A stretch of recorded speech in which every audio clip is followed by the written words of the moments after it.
जालना हा भाजपचा बालेकिल्ला म्हणून ओळखला जातो। तर भाजपने जालन्यात 1999, 2004, 2009, 2014 आणि 2019 अशी एकूण 25 वर्ष रावसाहेब दानवेंच्या माध्यमातून आपलं वर्चस्व अबाधित ठेवलंय। तसेच 1999 ला काँग्रेसने कल्याण काळे यांना रावसाहेब दानवे यांच्या विरुद्ध निवडणूक मैदानात उतरवलं होतं। त्यावेळी जरी कल्याण काळे यांनी दानवेंची पळताभुई थोडी केली असली तरीही आताची राजकीय समीकरणं ही बरीच बदलली आहे। 25 वर्षात दानवेंनी केलेली विकास कामं बघता यामुळे दानवेंची जालना जनतेत बरीच लोकप्रियता वाढली आहे। त्यात रावसाहेब दानवे विरुद्ध कल्याण काळे हा डाव आता जालन्यात पुन्हा रंगणार असून कल्याण काळे आणि रावसाहेब दानवे ही लढत नक्की कशी होणार, की यावेळी देखील रावसाहेब दानवेच आपलं एक हाती वर्चस्व कायम राखणार, हे बघूया या व्हिडिओच्या माध्यमातून। नमस्कार, मी पूजा पवार। अस्सल ग्रामीण बोलीभाषा, कार्यकर्त्यात मिळून मिसळून राहण्याचा स्वभाव, तळागाळातील कार्यकर्त्यांना बांधून ठेवण्याची कला, ग्रामपंचायतीच्या सरपंच पदापासून ते केंद्रीय मंत्री पदापर्यंतचा प्रवास असलेले, विशेष म्हणजे राजकारणात भल्या भल्यांचे पाणी पाजणारे म्हणून ज्यांना ओळखलं जातं असे केंद्रीय रेल्वे राज्यमंत्री रावसाहेब दानवे यांची पार्श्वभूमी पाहता भारतीय जनता पार्टीच्या माध्यमातून त्यांनी राजकीय प्रवासाला सुरुवात केली। दानवेंनी भाजपच्या सुरुवातीच्या काळात पक्षाचे पोस्टर चिपकवण्याचं सुद्धा काम केले, त्यामुळे त्यांना भाजपचे निष्ठावान नेते म्हणून ओळखल्या जातं। जवखेडा खुर्दचे सरपंच, भोकरदन पंचायत समितीचे सभापती आणि त्यानंतर 1990 मध्ये पहिल्यांदा दानवेंनी विधानसभेची निवडणूक लढली आणि जिंकलीही। त्यानंतर 1995 मध्ये भोकरदन विधानसभा मतदारसंघातून पुन्हा दुसऱ्यांदा दानवे निवडून आले। त्यातच प्रमोद महाजन यांनी दानवेंना अचानक 1999 मध्ये लोकसभेची जालन्यामधून उमेदवारी दिली आणि रावसाहेब दानवे खासदार म्हणून पहिल्यांदा निवडून आले। त्यानंतर सलग 1999, 2004, 2009, 2014 आणि 2019 या एकूण 5 वेळा दानवे खासदार म्हणून निवडून आले। तर 2009च्या लोकसभा निवडणुकीत रावसाहेब दानवे यांनी आपले विरोधक कल्याण काळे यांना चकवा देत विजय खेचून आणला होता। राजकारणात वाढपी आपला असला तर ताटात जास्त वाढून घेता येतं असं नेहमी म्हटलं जातं। रावसाहेब दानवे यांच्याही बाबतीत हेच घडलंय।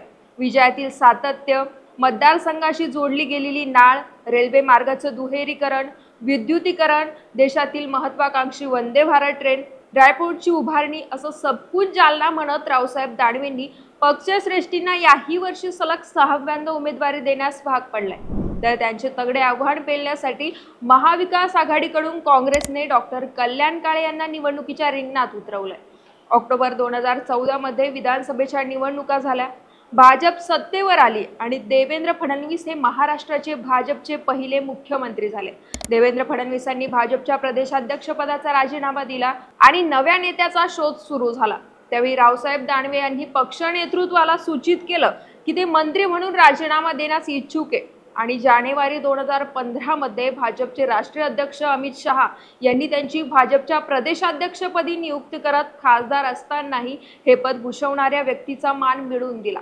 तर भाजप प्रदेशाध्यक्ष पद भूषवत असताना दानवेंच्या अस्सल मराठवाड्याच्या ग्रामीण भाषण शैलीतून पक्षाचे कार्यकर्ते तर त्यांच्यावर फिदा होतेच, पण विरोधकांनाही त्यांच्या भाषणाने अनेकदा भुरळ घातली।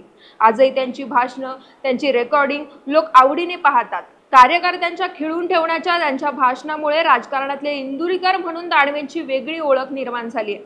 तर 2019 ला जालन्यात काँग्रेस विरुद्ध भाजप अशी सरळ लढत जालना मतदारसंघात झाली। काँग्रेसचे उमेदवार विलास अवताडे यांचा 3,32,000 मतांनी दानवे यांनी दणदणीत पराभव केला।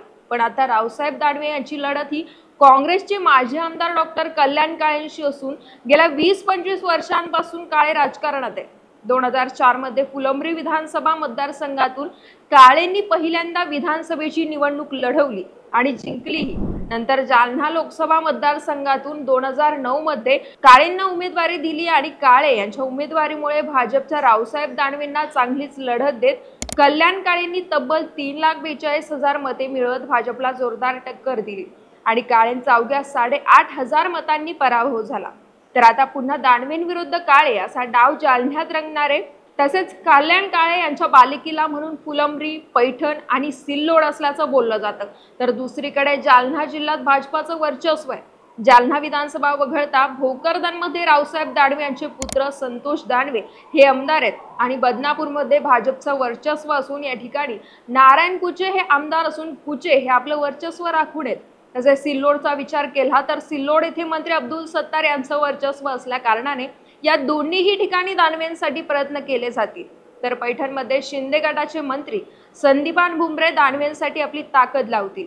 यामुळे रावसाहेब दानवेंसाठी ही लढत सरस ठरू शकते आणि जालना मतदारसंघातील कार्यकर्त्यांना नावानिशी आजही ओळखणारे रावसाहेब दानवे यांच्या या स्वभावामुळे कार्यकर्ते आजही दानवेंशी एकनिष्ठ आहे। अगदी भारतीय जनता पक्षासारखी शिस्त त्यांनी मतदारसंघातील पदाधिकाऱ्यांना व कार्यकर्त्यांना लावली आहे। तळागाळातील अनेक गरीब व जुन्या कार्यकर्त्यांना त्यांनी स्थानिक स्वराज्य संस्थातील महत्त्वाच्या पदांवर संधी दिली आणि याच कारणामुळे जालन्याच्या तळागाळातील मतदारसंघ आजही दानवेंशी बांधून आहे। हा सर्व विचार करता 2009 ला थोडक्यात हुकलेली लोकसभेची संधी यावेळी कल्याण काळे यांना मिळते का की पुन्हा दानवेच बाजी मारता? तुम्हाला काय वाटतं? कमेंट्स करून नक्की कळवा।